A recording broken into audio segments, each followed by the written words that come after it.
Hello everyone, my name is Deepika. तो आज हम करने वाले हैं 2022 का पार्ट 6, जिसमें क्वेश्चन नंबर 55 टू 60 करने वाले हैं।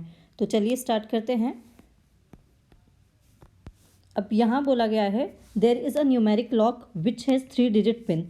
The pin contains digits 1 to 7. There is no repetition of digits. The digits in the pin from left to right are in decreasing order. Okay, तो जैसे ये 3 डिजिट पिन होगा तो जो डिजिट्स होंगी इस तरह इधर से इधर लेफ्ट टू राइट, तो वो डिक्रीजिंग ऑर्डर में होगी। In any 2 digits in the pin differ by at least 2। Okay, तो कोई भी 2 डिजिट्स जो होंगी ये या ये, तो इनमें एटलीस्ट 2 का डिफरेंस होगा। ठीक है। How many maximum attempts does one need to find out the pin with certainty. ठीक है, तो कितने अटेम्प्ट्स मैक्सिमम होने चाहिए सर्टेनिटी से उस पिन को फाइंड आउट करने के लिए। तो 1 to 7 जो हो सकता है 1 2 3 4 5 6 एंड 7, ये नंबर्स उस पिन में आ सकते हैं और 3 डिजिट पिन वो होगा। तो क्योंकि डिक्रीजिंग ऑर्डर में होगा तो हम 7 से ही स्टार्ट कर देते हैं। तो अगर फर्स्ट डिजिट 7 हो गई तो सेकंड डिजिट एटलीस्ट 5 तो होनी चाहिए, 6 नहीं हो सकती क्योंकि दोनों में एटलीस्ट 2 का डिफरेंस होना चाहिए। 5 हो गई तो नेक्स्ट 3 होनी चाहिए, 4 भी नहीं हो सकती क्योंकि इन दोनों में भी 2 का डिफरेंस होना चाहिए। तो फर्स्ट ऑप्शन जो हो सकता है अटेम्प्ट वो 7 5 3 का हो सकता है। नेक्स्ट या फिर हो सकता है 7 5 2 का भी हो सकता है क्योंकि एटलीस्ट 2 का डिफरेंस बोला है तो यहाँ 3 का डिफरेंस आ गया। फिर नेक्स्ट 7 5 1 भी हो सकता है, यहाँ 4 का डिफरेंस आ जाएगा। तो इस तरह से 7 5 के साथ ये 3 ऑप्शंस बन सकते हैं। उसके बाद 7 के बाद 4 हम ले सकते हैं क्योंकि यहाँ पर अब 3 का डिफरेंस ले सकते हैं हम। फिर 7 4 2 हो सकता है, 3 नहीं होगा यहाँ पर भी। उसके बाद 7 4 1 हो सकता है। तो ये 7 4 के साथ 2 ऑप्शन हमारे हो सकते हैं। उसके बाद 7 के बाद हम 3 भी ले सकते हैं, यहाँ पर 4 का डिफरेंस देख सकते हैं। तो 3 के बाद यहाँ पर 1 हो सकता है, 2 नहीं आएगा, 4 तो बिल्कुल ही नहीं आ सकता क्योंकि डिक्रीजिंग ऑर्डर में होना होगा। तो इसलिए 7 3 1 ही सिर्फ यहाँ पर हो सकता है। ठीक है, अब ये तो 7 वाला हो गया। अब नेक्स्ट हम 6 ले लेते हैं पहले। तो 6 लेके देखेंगे तो 6 के साथ 4 आना चाहिए, 5 नहीं आएगा। उसके बाद 2 आना चाहिए, यहाँ पर 3 नहीं आ सकता है। फिर 6 के बाद 4 के बाद 1 यहाँ पर आ सकता है। ठीक है, उसके बाद 6 के बाद यहाँ 3 भी हम ले सकते हैं, तो 3 के बाद यहाँ पर 1 आ सकता है, 2 नहीं आएगा। तो इस तरह से 6 के यही ऑप्शन बनेंगे, इनके बाद 6 का ऑप्शन भी नहीं बनेगा। अब यहाँ पर 5 लेके देख लेते हैं। तो जब 5 लेंगे तो नेक्स्ट डिजिट 3 होनी चाहिए और उसके बाद 1 होनी चाहिए। 5 के बाद हम 2 नहीं ले सकते, 2 लेंगे तो इधर कोई डिजिट नहीं बचेगी आगे, तो यहीं पर ये स्टॉप हो जाएगा। इसके बाद हम यहाँ 4 भी नहीं ले सकते, 4 लेंगे तो नेक्स्ट डिजिट 2 होनी चाहिए, फिर यहाँ पर 0 होना चाहिए, तो वो है नहीं, तो इसके बाद ये यहीं स्टॉप हो जाएगा। तो ऐसे कितने हो रहे हैं 1 2 3 4 5 6 7 8 9 10। तो 10 ऑप्शंस ऐसे हमारे हो सकते हैं, तो 10 अटेम्प्ट्स वहाँ पर बन सकते हैं। ठीक है, आगे चलते हैं। अब यहाँ बोला गया है there are 8 equidistant points on a circle. एक सर्कल है इस तरह से जिसपे 8 इक्विडिस्टेंट पॉइंट्स है, मतलब कि सेम दूरी पर 8 पॉइंट्स है। तो ये पॉइंट्स हमारे हो जाएंगे ये 1 2 3 4 5 6 7 एंड 8। इस तरह से 8 इक्विडिस्टेंट पॉइंट्स हो जाएंगे। How many right angle triangle can be drawn using these points as vertices and taking diameter as one side of the triangle. Okay, तो हमें ये करना है कि डायमीटर को साइड एक तरह से साइड की तरह से लेना है और कितने ऐसे राइट एंगल ट्राइंगल बन सकते हैं। तो राइट एंगल ट्राइंगल पता होगा आप लोगों को, जिसमें एक एंगल 90 डिग्री का होता है, वो होता है राइट एंगल ट्राइंगल। तो ये वाला जो एंगल होगा वो राइट एंगल ट्राइंगल इस तरह से होता है। तो सर्कल की ये एक प्रॉपर्टी होती है कि अगर डायमीटर को साइड लेकर कोई भी इस तरह से पेरीफेरी से ट्राइंगल बनाएंगे तो वो हमेशा 90 डिग्री ही ट्राइंगल बनेगा। एक तरह से ये जो ट्राइंगल है ये सेमी सर्कल में बन रहा है क्योंकि ये डायमीटर हो गया तो ये एक हाफ हो गया और ये दूसरा हाफ हो गया। तो इसलिए जो सेमी सर्कल में ट्राइंगल बनता है वो हमेशा राइट एंगल ट्राइंगल ही बनता है। तो इस तरह से इस डायमीटर को इन तीनों पॉइंट पे कहीं से भी अगर हम कनेक्ट करेंगे तो ये जो भी होगा वो 90 डिग्री ही हमेशा बनने वाला है। ये वाला जो ट्राइंगल है ये 90 डिग्री ही बनने वाला है। तो इस तरह से एक डायमीटर लेके 3 ट्राइंगल्स हमने यहाँ पर इस तरह से बना लिए हैं। उसके अलावा अगर हम और देखेंगे तो इसी तरह से बाकी कितने डायमीटर्स हमें यहाँ पर मिल रहे हैं। यहाँ पर हमें 4 डायमीटर्स मिल रहे हैं, सॉरी एक मिनट, यहाँ पर 4 डायमीटर्स हमारे बन रहे हैं। तो 4 डायमीटर के साथ 3 उस तरफ बन रहे हैं और 3 ही इस तरफ बनेंगे। तो 3 + 3 6 बनेंगे और क्योंकि ये 4 डायमीटर है तो इसे इंटू 4 कर देंगे, तो ये हो जाएगा 6 इंटू 4 24 इसका आंसर आ जाएगा। तो ए यहाँ पर इसका आंसर हो जाएगा।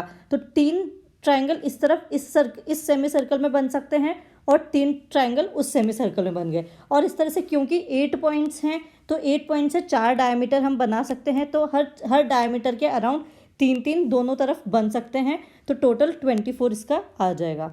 ठीक है, आगे चलते हैं। अब यहाँ बोला गया है 24 men and 12 women can do a piece of work in 30 days. In how many days can 12 men and 24 women can do the same piece of work? Okay, तो वर्क तो सेम है लेकिन मैन एंड वीमेन में change हो रहा है। तो 24 man plus 12 women एक काम को 30 दिन में कर रहे हैं, 30 डेज में कर रहे हैं। तो बोला गया है कि 12 मैन, तो 12 लोग यहाँ पर कम हो गए, प्लस 24 विमेन हो गई हैं। विमेन को 12 और इंक्रीज़ कर दिया है, तो ये कितने टाइम में उस काम को कर पाएंगे, ये हमसे पूछा है। तो एक तरह से क्या हुआ है कि ये जो -12 मैन हुए हैं उन, और यहाँ पर +12 विमेन हुई हैं, तो ये एक तरह से 12 मैन को 12 विमेन ने रिप्लेस कर दिया है। तो लेकिन अब हमें एफिशिएंसी इनकी नहीं दी हुई है कि जब विमेन इंक्रीज़ हुई हैं, विमेन बढ़ी हैं, तो एफिशिएंसी बड़ी होगी या कम हुई होगी। हो सकता है पहले मैन कम काम कर रहे हैं और विमेन ज़्यादा काम कर रही हो, या फिर हो सकता है कि विमेन कम काम कर रही हो और मैन ज़्यादा काम कर रहे हो। तो एफिशिएंसी का पता होना बहुत ज़रूरी है इस क्वेश्चन को सॉल्व करने के लिए। तो इसलिए यहाँ पर आंसर डी हो जाएगा। डेटा इनएडिक्वेट है कोई भी कंक्लूजन निकालने के लिए, कोई भी आंसर निकालने के लिए। अब आगे चलते हैं। अब इस क्वेश्चन में हमें दिया हुआ है what is the remainder when 91 into 92 into 93 94 95 96 97 98 99 is divided by 1261। Okay, तो इस टाइप के क्वेश्चन में क्या करना है ना कि न्यूमरेटर और डिनोमिनेटर दोनों को सिंप्लीफाई करते हुए चलना है। तो सिंप्लीफाई कैसे करेंगे कि हम एक कोई नंबर देख लेते हैं जिससे ये कैंसिल हो रहा हो, तो न्यूमरेटर और डिनोमिनेटर दोनों को ही कैंसिल उससे हम कर देते हैं। तो अब क्योंकि यहाँ पर 1261 है, ये एक ऑड नंबर है, तो इवन नंबर से तो किसी से भी ये डिविजिबल नहीं होगा। मतलब 2 4 6 8 10 इनमें से तो ये किसी से भी डिविजिबल नहीं होगा। उसके अलावा 5 से भी डिविजिबल नहीं होगा, क्योंकि 5 से डिविजिबिलिटी के लिए हमने देखा था कि यूनिट डिजिट पे 5 या 0 होना चाहिए, तो 5 से भी ये डिविजिबल नहीं होगा। तो अब अगर हम देखें तो कोई अलग ही नंबर से ये डिविजिबल हो रहा होगा, और 3 और 9 से भी डिविजिबल नहीं होगा, क्योंकि सम ऑफ द डिजिट भी 3 या 9 से डिविजिबल नहीं है। तो 3 और 9 से भी डिविजिबिलिटी का यहाँ पर ऑप्शन हट गया है। तो ऐसा लग रहा है सिंगल डिजिट तो ये किसी भी नंबर से डिविजिबल नहीं होगा। अब यहाँ पर अगर 91 को हम देखेंगे तो ये 13 से डिविजिबल है। 13 इंटू 7 होता है 91। तो इससे चेक कर लेते हैं कि ये 13 से डिविजिबल है या नहीं है। तो इसे अगर हम चेक करेंगे तो 13 से ये 97 टाइम्स डिविजिबल आ जाएगा, और 13 से इसे हम 7 टाइम्स डिवाइड कर सकते हैं। तो ये 7 टाइम्स 13 से कैंसिल हो जाएगा, और ये 13 से 97 टाइम्स कैंसिल हो जाएगा। उसके बाद 97 से ये 97 टाइम्स यहाँ से कैंसिल हो गया। तो एक तरह से डिनोमिनेटर पूरा ही हमारा कैंसिल हो चुका है। डिनोमिनेटर में हमारा सिर्फ 1 बचा है। तो रिमाइंडर ये पूरा ही जो न्यूमरेटर था ये पूरी तरह से डिनोमिनेटर से डिवाइड हो चुका है। तो रिमाइंडर क्योंकि यहाँ पूछा हुआ है तो रिमाइंडर क्या आ जाएगा, 0 यहाँ पर रिमाइंडर आ जाएगा। ओके, आगे चलते हैं। अब यहाँ हमें बोला है consider the following statement in respect of a rectangular sheet है जिसकी लेंथ 20 सेंटीमीटर है और ब्रेड्थ 8 सेंटीमीटर दी हुई है। It is possible to cut the sheet into 4 square sheets. Okay, तो एग्जैक्टली 4 स्क्वायर शीट्स में इस शीट को काट सकते हैं क्या। तो 20 सेंटीमीटर इसकी लेंथ दी हुई है और 8 सेंटीमीटर ब्रेड्थ दी हुई है। तो अगर हम देखेंगे तो एक स्क्वायर तो हम ये बना सकते हैं 8/8 का। 8/8 का ये बन जाएगा, ये भी इसमें 8 हो जाएगा और ये भी 8 है ही। तो 8/8 का एक स्क्वायर बन सकता है। सिमिलरली दूसरा स्क्वायर भी यहाँ पर 8/8 का बन सकता है इसी तरह से। तो अगर देखें तो ये पूरा इतना 16 हो चुका है, ये 8 प्लस ये वाला 8, तो ये पूरा 16 हो चुका है। उसके बाद ये हमारा बचा है 4, इतना 4 बचा है 20 - 16 करने के बाद।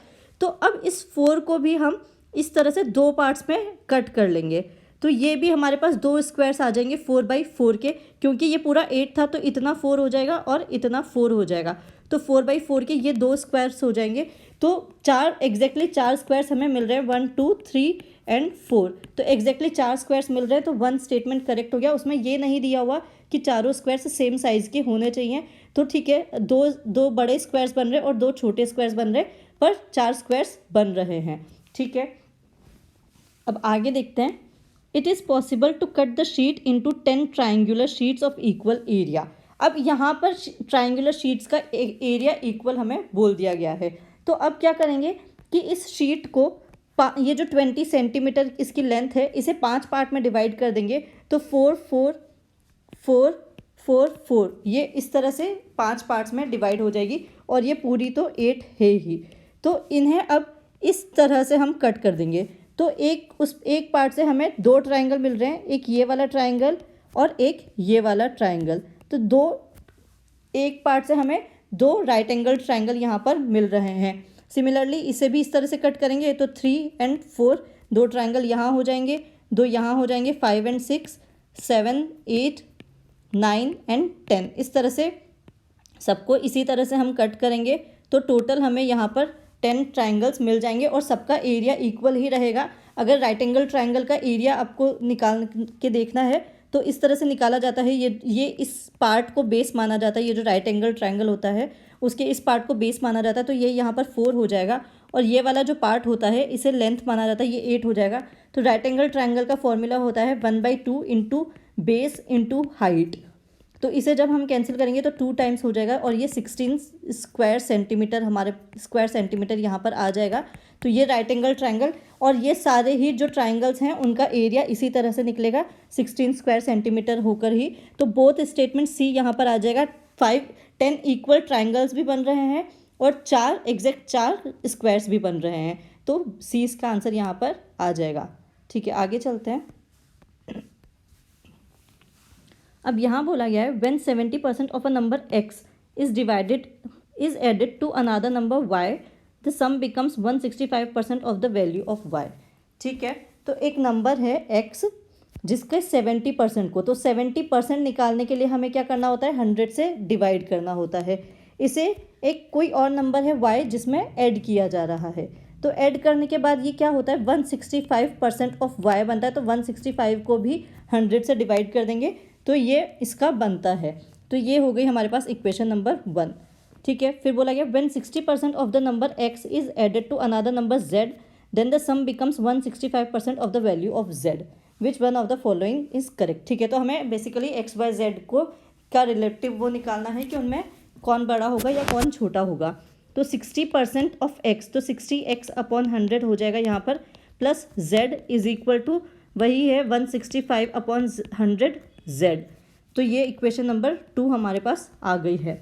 तो पहले फर्स्ट इक्वेशन को सॉल्व कर लेते हैं। तो यहाँ 0 से 0 कैंसिल हो जाएगा, तो ये आ जाएगा हमारे पास, और ये y इस तरफ आएगा तो माइनस का होकर आएगा ये। तो ये होगा 7/10x is equal to 165y minus 100y divided by 100। इस 100 में भी 0 से 0 यहाँ पर कैंसिल हो जाएगा। तो इधर हमारे पास आएगा 7x is equal to 65y divided by 10। ये एलसीएम ले लिया है, y को जब इधर लेकर आए हैं तो एलसीएम लेके 100y बाय 100 उसे लिख दिया है। ठीक है, अब 5 से ही कैंसिल हो सकता है 13 टाइम्स और ये 2 टाइम्स। तो ये हमारा आ जाएगा 14x is equal to 13y। तो एक तरह से x अपॉन y हमारे पास आ गया है 13 डिवाइडेड बाय 14। ठीक है, ये पहली रिलेशन हमारे पास आ गई है। उसके बाद यहाँ पर z और x में निकाल लेते हैं। तो ये भी 0 से 0 कैंसिल हो जाएगा, और ये हो जाएगा 3/2 से कैंसिल करेंगे तो 3/5 यहाँ पर आ जाएगा।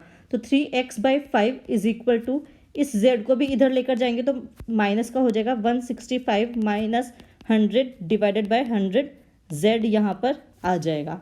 तो ये हमारा हो जाएगा 5 से ये 20 टाइम्स कैंसिल हो सकता है। तो ये हमारा हो जाएगा 3x is equal to 65z divided by 20, ये यहाँ पर आ जाएगा। तो यहाँ पर भी वापस से 5 से कैंसिल हो जाएगा 13 टाइम्स एंड देन 4 टाइम्स। तो ये होगा 12x is equal to 13z। तो यहाँ से आएगा x divided by z is equal to 13/12। अब यहाँ पर अगर आप देखेंगे तो ये आ रहा है 13/4, यहाँ पर ये आ रहा है 13/4। तो ये 13/4 जो है वो लेस देन 1 है, 1 से छोटा है। अगर 14/14 होता 14/14 होता तो वो इक्वल टू 1 होता और 14 से बड़ा न्यूमरेटर में कुछ भी होता तो वो 1 से बड़ा होता, लेकिन क्योंकि यहाँ 13/14 दिया हुआ है तो दिस इज़ लेस देन 1। और ये तो इसका मतलब तो ये हुआ कि x जो है वो y से छोटा है, इसका मतलब ये हुआ यहाँ पर। और यहाँ अगर हम देखेंगे तो ये जो नंबर है ये 1 से बड़ा है, क्योंकि 12/12 1 होता, तो ये 13/12 है तो ये 1 से बड़ा है। तो इसका मतलब ये हुआ कि x जो है वो z से बड़ा है। तो x z से बड़ा है लेकिन y से छोटा है, तो ये रिलेशन हमारे पास आ जाएगा। तो जो यहाँ दिया हुआ है उसे इस तरह से हम कर सकते हैं, z less than x less than y। तो a इसका आंसर यहाँ पर आ जाएगा। तो ये आज के सेशन का लास्ट क्वेश्चन था।